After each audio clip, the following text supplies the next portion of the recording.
Welcome to the Reinventing Education Podcast. I'm Rob McLeod, joined by Brendan O'Leary.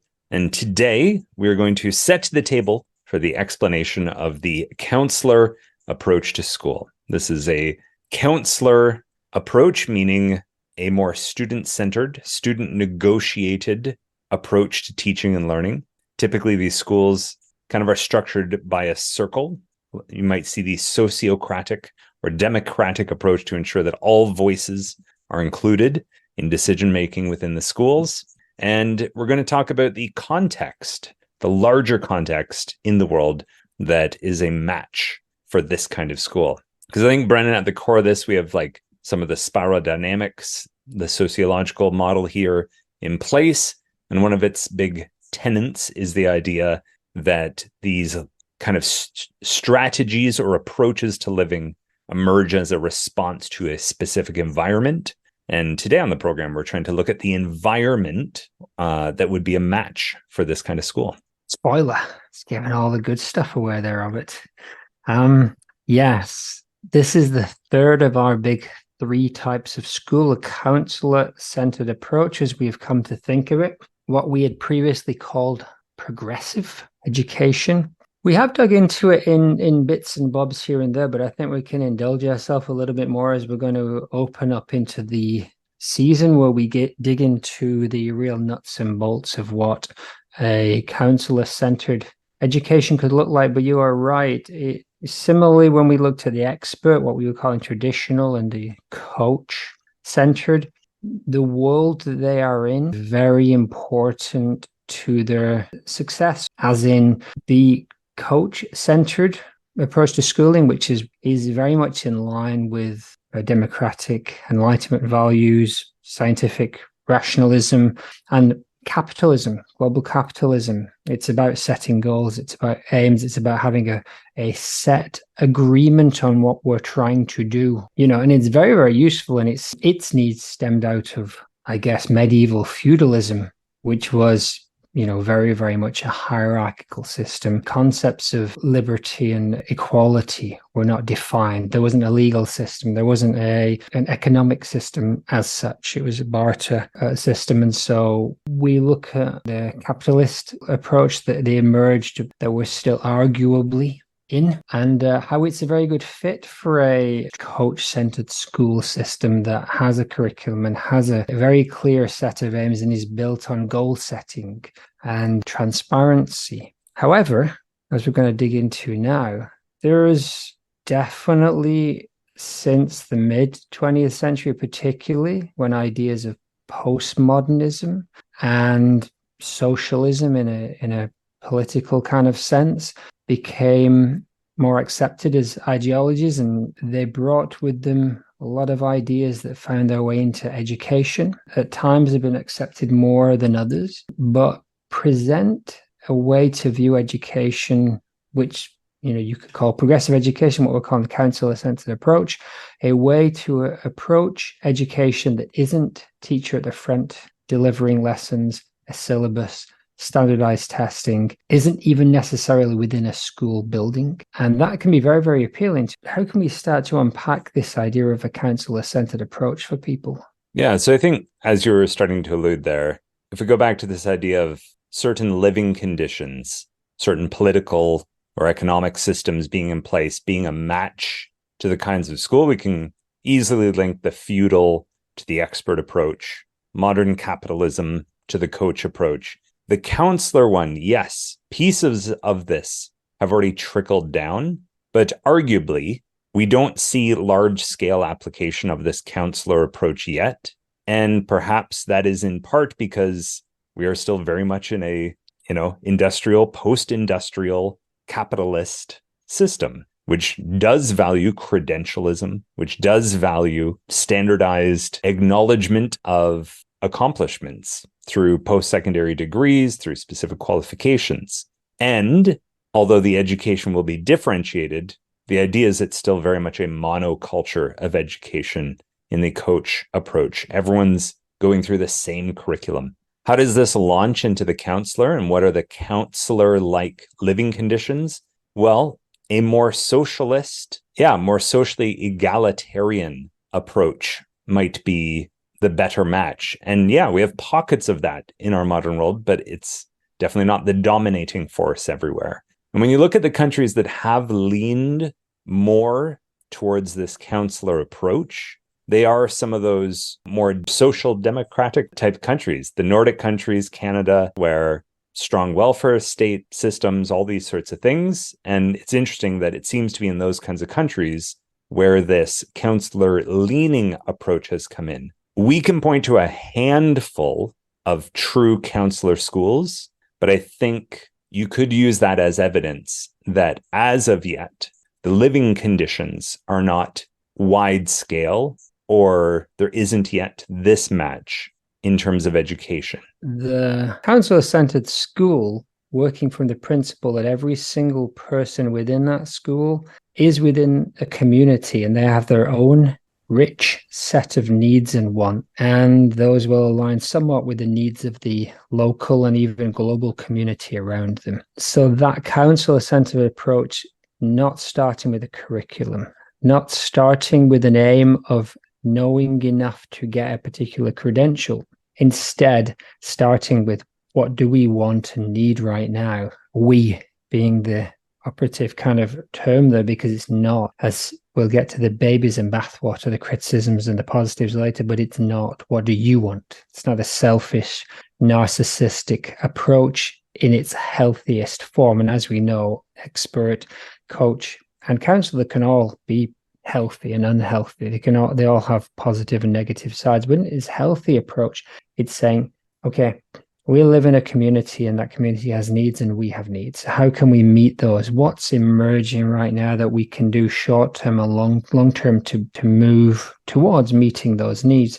It's not quite the same as setting yourself a goal with a bunch of little steps towards, but it's analogous in a lot of ways. But I think tension then comes in. If you're in a school where that's your aim, every day you're just, okay, well, what's emerging now? What are we going to make? What are we going to do? What actions are we going to take? Sooner or later, the bubble has to burst and you're going to be, well, you're 16 now or 18 or 22. Of course, you could live inside that community, but if you want to step outside that community in any way, sure, you could take the entrepreneur route. You could set it all up for yourself. Fantastic. And there's a high risk maneuver, but people do take that route. Or you can join the mainstream. You can join the world of work. You can join the world outside our walls. And to do that, you're going to have to go get a job.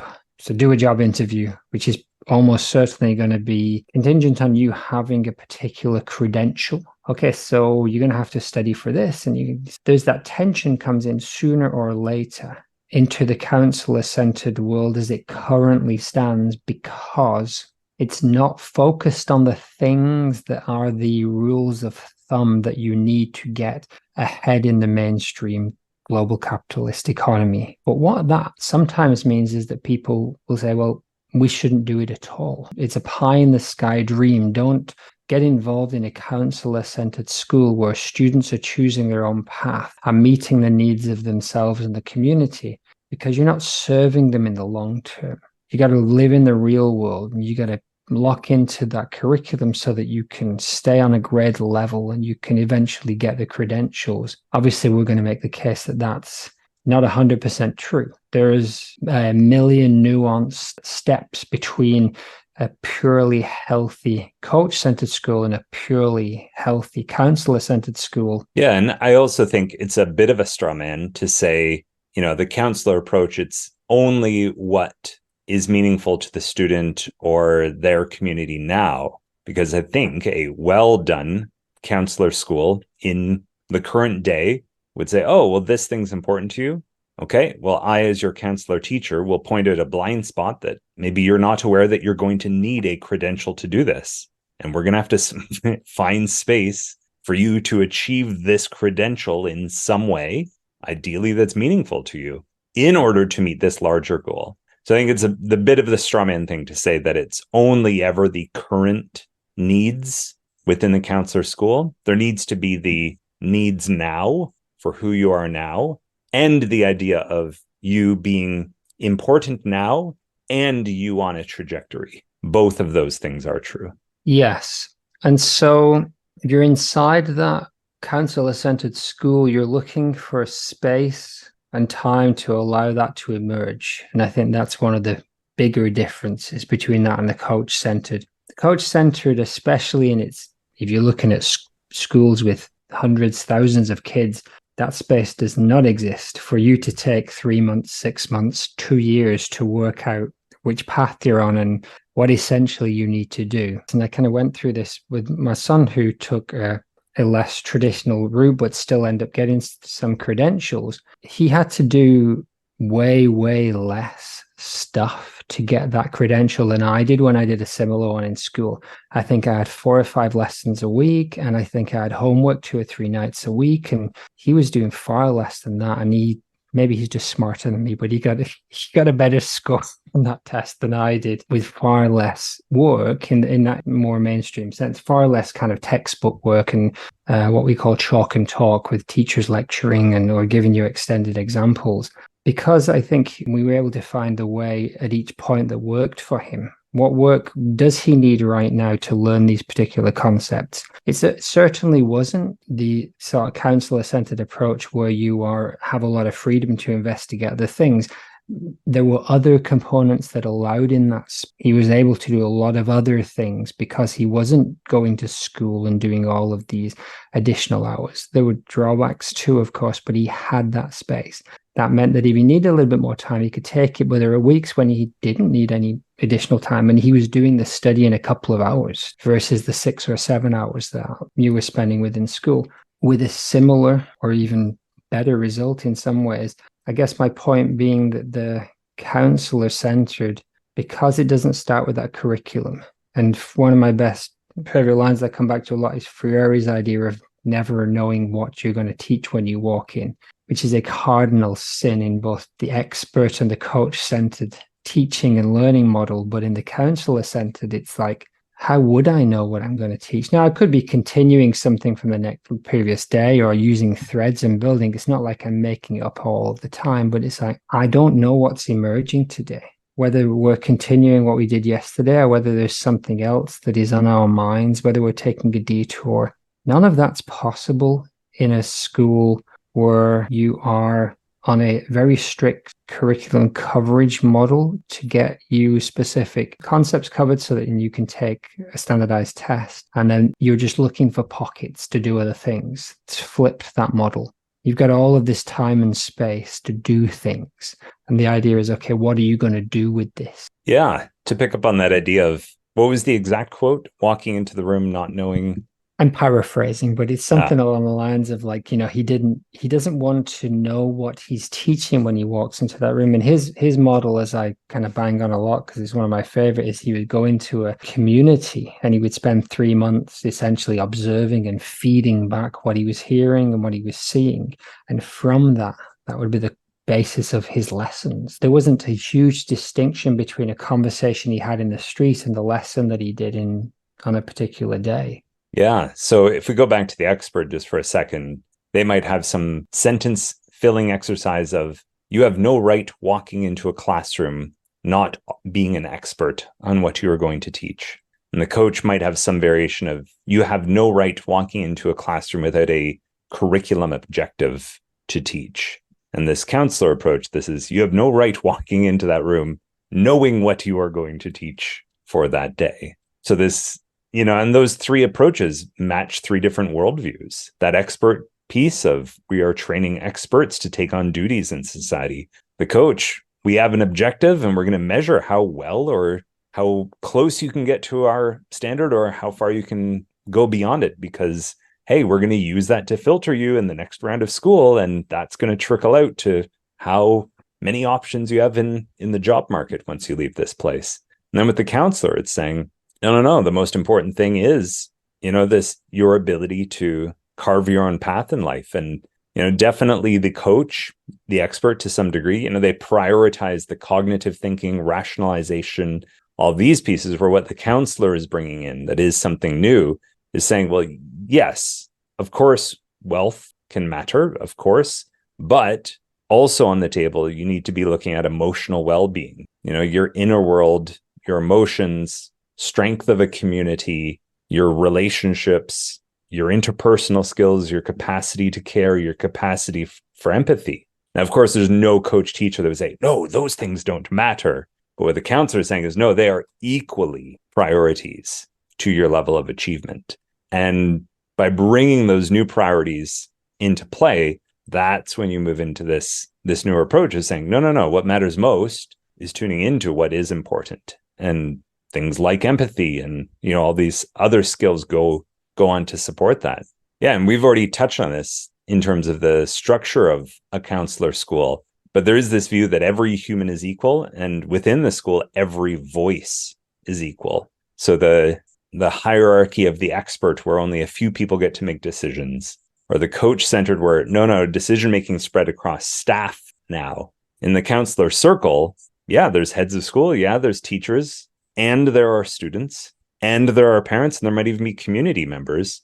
And there's no hierarchy. There's a flat hierarchy in the counselor approach. You have some responsibilities you need to take on to contribute to the strength of a counselor school community. But by contributing, you also have the right to have your voice heard and have influence on what is happening within the school. And, if we're going to tie this back to today's theme, of course, most of us probably listening live in some sort of democracy, most likely. And, you have your influence that way, but we don't have that immediate ability on a community level, let's say, to just go out and rearrange things with our neighbors. We still do have layers of hierarchy, layers of bureaucracy. So we don't have this seamless match yet of what the counselor school can look like, which can exist in some pockets, but at some point it interfaces with the larger world that at this point is not operating in the same way that a circle counselor school is. Kind of underlying thought of the coach approach, the capitalist approach, the Enlightenment, scientific rationalism approach is this idea of modernism. There's a truth. The truth is out there. There is one truth that will fit for everybody. And although we might differentiate your ability to get there, we might give you different strategies. Now, whether that truth is a standardized test or something bigger and larger or more grand, the meaning of the universe, but there is a truth out there. Modernism started to fall apart. The quantum kind of analogy is often used, but that idea that you look deeper and deeper and you think eventually I'm going to find the truth, but what you actually find is something way, way more mysterious. It's postmodernism, right? So what postmodernism says is that all your views are equal, as you said, but there's no fixed truth. So the point being that I need to hear your story. We need to co-negotiate a shared truth for us.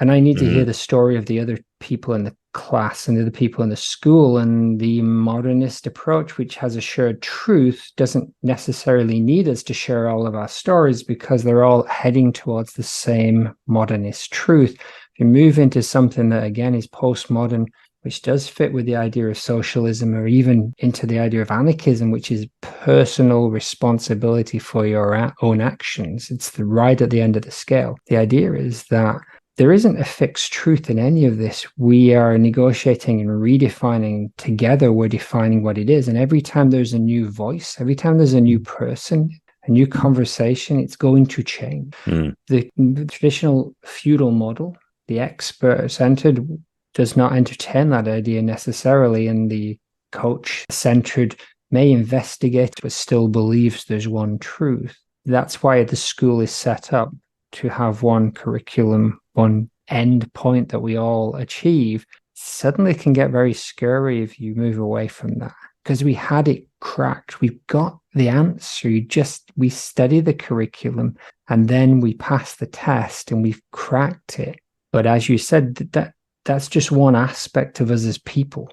It's only going to meet some of our needs. This is fundamentally underpinning the counselor-centered school as you get further and further into the what men call unschooling or radical end of the model, where you are essentially just setting up an environment and having the students work within it, counseling them to meet the needs that are emerging. If we were at the top of the mountain when we were in the coach-centered because we were at the pinnacle of Olympic success, I can certainly feel like we're plummeting down the side of the mountain now.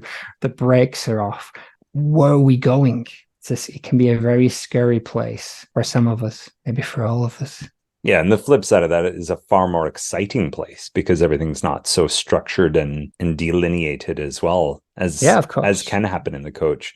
And I'll just throw in one of my favorite anecdotes in discussing that coach idea and the idea that, oh, there's one curriculum. I'd even argue that, yeah, you could argue, yes, there's the curriculum and that's what's centering everything we do. I'd even say it's those coach practices that are where the coach approach gets its meaning from. Those approaches of assessing where are you starting, setting goals for you, ensuring achievement, and then recording your data at the end to see how far you've come and differentiating. I've been in conversations where I've heard heavily coach-centered people actually say this exact quote, which is, well, actually, it doesn't matter what curriculum we're using. We just need a curriculum so that we can structure our teaching. You can make a straw man version of that to say, oh, really? You just need a curriculum, like a written scope and sequence. But what matters is what's on that credential, that test. So you're right, it doesn't really matter which one, but the person who gets to write that test, essentially it dictates what the coach does. Mm-hmm. Yeah, and it's giving meaning and purpose to the coach, and the coach's job is to say, yeah, hey, I've got this giant list of standards, and I'm going to be busy here recording your performance in relationship to these. That's going to occupy my days. All it takes is that one question, though, from the counselor going, okay, did the kids consent to this? And do they give a crap about any of this? Does it mean anything Does it to mean them? anything to them? No? Okay, well, check out what I've got going on over here, which is something completely created not around some third-party document of a curriculum and not trying to ensure maximum achievement on all these things, which, no one's saying are bad things, but perhaps they're not meaningful things to these students. And hey, what happens when you start with meaning? What happens when you start with the individual? And what happens when you start with all these other things? So I think, yeah, this is where all these babies come in. We're looking at who the student is. We're starting with the person and then building an education and curriculum out from there. We're not starting with a curriculum and then figuring how we have to differentiate it to a person. We're focused on well-being. We're focused on meaning. There's a space for everybody to be heard. All viewpoints are of importance.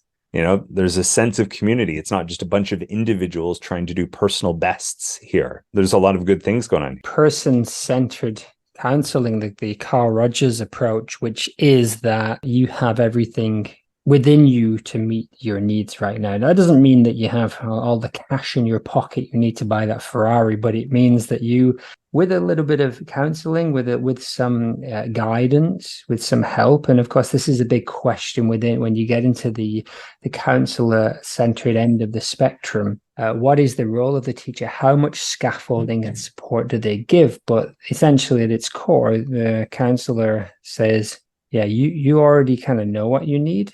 My job is to help you see that. Maybe you have blind spots. Maybe you're not able to articulate what it is that you and we need as a group. But through our discussions, and we saw the circle schools, through our consent to these ideas, through our negotiation in a way, it's more the building of consent in an honest and positive way. Through that, we can meet our needs together."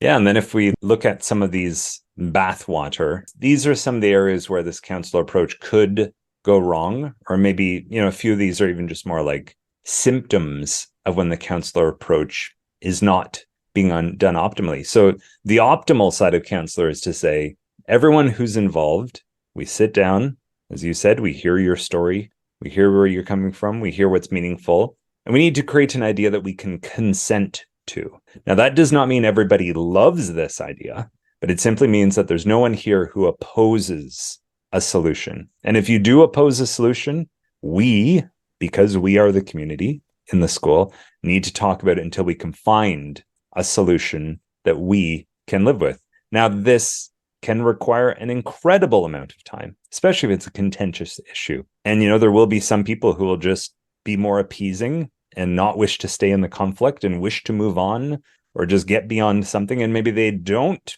genuinely consent. This relies on people being honest, but maybe you do agree to something and you're conflict avoidant and you're just seeking some of this group harmony and you just want to move on. Well, those little pieces over time are clearly going to build up to some kind of larger issue. Lack of harmony in the community, lack of authenticity, lack of well-being, those things are going to fester for sure. That again, it comes back to this idea of what level of bureaucracy or even hierarchy is needed or beneficial in this. We've talked about the limits of tolerance before, and if you're going to acquiesce to every idea, regardless of how much it really meets your needs, that's not a healthy approach. Could we even live in a community where everybody is being honest and positive? It can also lead to limiting. If you're just setting your own truths within maybe an echo chamber or within your own small community, it could eventually set you off on some paths and tangents that aren't particularly healthy when applied to the larger world. Being able to see your own blind spot. One of the arguments might be that it lacks a reality check. Part of that reality check,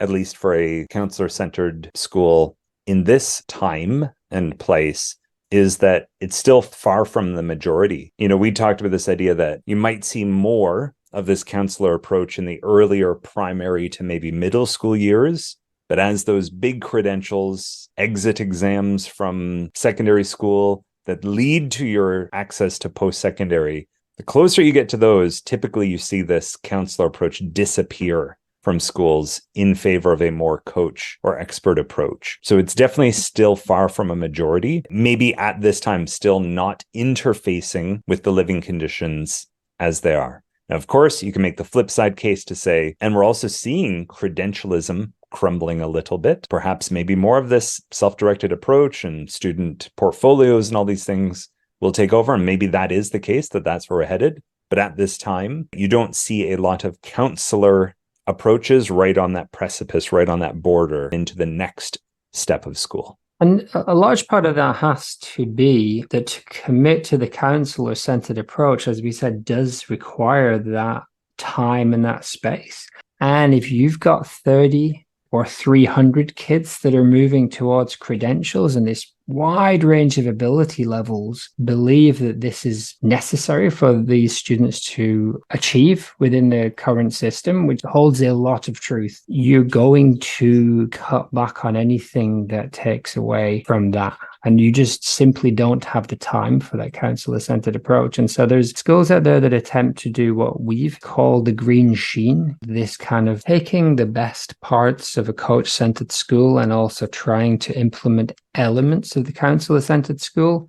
What sometimes happens is that they become more like bolted-on projects. So the school is still running full tilt towards those credentials, but it may have projects and days and students are doing other things that are meeting more of those wider needs and giving them opportunities to investigate things that are important to themselves and the community, but they're not really held in equal stead to the academic. Yeah, we can bring in wellness, we can bring in student choice, we can bring in these things if it's not eroding our test scores and data and student achievement. So I guess what we're going to try and do over the next X amount of episodes is to dig into the idea of the positive elements of the counselor-centered approach. And of course, along the way, we will push back and say why certain elements aren't. Within each of our episodes, we're looking to give practical ways that teacher, a school leader, even a parent, student can bring in some elements of the counselor-centered approach into whatever school you're at.